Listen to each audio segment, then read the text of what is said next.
Soichiro Honda. Soichiro Honda का जन्म 17 नवंबर 1906 को जापान के एक छोटे से गांव शिजुओका में हुआ था। पिता का नाम गेही होंडा था, जो एक गरीब लोहार थे। वे पुरानी टूटी हुई साइकिलें खरीदकर उन्हें ठीक करके बेचते थे। सोइचिरो को शुरू से औजारों से खेलने का शौक था। वे भी अपने पिता का हाथ बटाया करते थे। होंडा को पढ़ाई लिखाई पसंद नहीं थी। यही वजह रही कि उन्होंने लगभग 16 साल की उम्र में पढ़ाई छोड़ दी थी। इंजन को साइकिल से जोड़कर बनाई थी बाइक। एक दिन उन्होंने अखबार में शोकाई कार कंपनी में मैकेनिक की नौकरी का प्रस्ताव देखा और टोक्यो चले गए। उन्हें काम तो मिल गया, लेकिन उनकी उम्र को देखते हुए केवल साफ सफाई का काम दिया गया।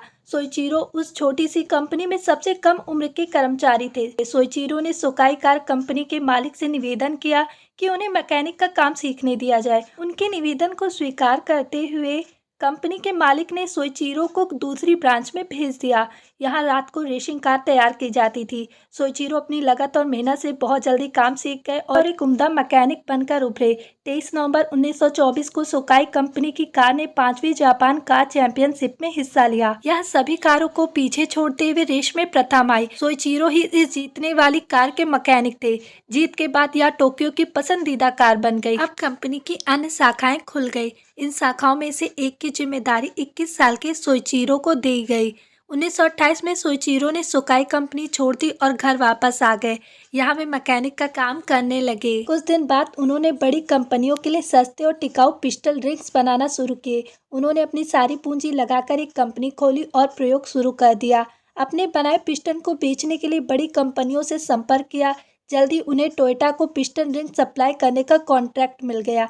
लेकिन इस बीच एक रेस के दौरान उनका एक्सीडेंट हो गया और वे बुरी तरह जख्मी हो गए। उन्हें 3 महीने तक अस्पताल में रहना पड़ा। अस्पताल में उन्हें पता चला कि उनके बनाए पिस्टन की क्वालिटी तय मानकों के अनुसार पास नहीं हुई। उन्होंने टोयोटा का कॉन्ट्रैक्ट खो दिया। जीवन में सब उनके खिलाफ चल रहा था। उनके जीवन की पूरी कमाई डूब चुकी थी, लेकिन उन्होंने हार नहीं मानी और पिस्टन की क्वालिटी को सुधारने के लिए कई कंपनियों के मालिकों से मिले। लेकिन तभी एक और आफत आ गई। 1944 में दूसरे विश्व युद्ध के दौरान अमेरिकी B-29 हमले में उनकी फैक्ट्री पूरी तरह जल गई। इस घटना ने उन्हें दहला दिया था। लेकिन युद्ध खत्म होने के बाद उन्होंने अपनी कंपनी के अवशेषों को 4,50,000 येन में बेचा और अक्टूबर 1946 में उन्हीं पैसों से होंडा टेक्निकल रिसर्च इंस्टीट्यूट खोला। युद्ध में हारने के बाद जापान की अर्थव्यवस्था बुरी तरह डगमगा गई थी। लोग पैदल या साइकिल से चलने को मजबूर थे।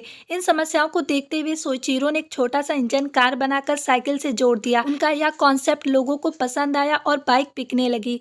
यहीं से सोइचिरो की सफलता की शुरुआत हुई। 1949 में उन्होंने कंपनी का नाम होंडा टेक्निकल रिसर्च इंस्टीट्यूट से बदलकर होंडा मोटर्स रख दिया। इसी साल उन्होंने 2 स्ट्रोक इंजन बाइक लॉन्च की। इसके बाद उन्होंने पीछे मुड़कर नहीं देखा। कंपनी 1961 में हर महीने 1 लाख मोटरसाइकिलों का उत्पादन करने लगी। 1968 में कंपनी के हर महीने का उत्पादन बढ़कर 10 लाख मोटरसाइकिल हो गया। जापान की अर्थव्यवस्था सुधरी और होंडा ने 4 व्हीलर्स में कदम रखा। सोइचिरो छोटे कर्मचारियों को भी बड़े अधिकारियों की तरह सम्मान देते हैं। अपार सफलताओं के बाद 5 अगस्त 1991 में सोइचिरो होंडा ने इस दुनिया को अलविदा कह दिया।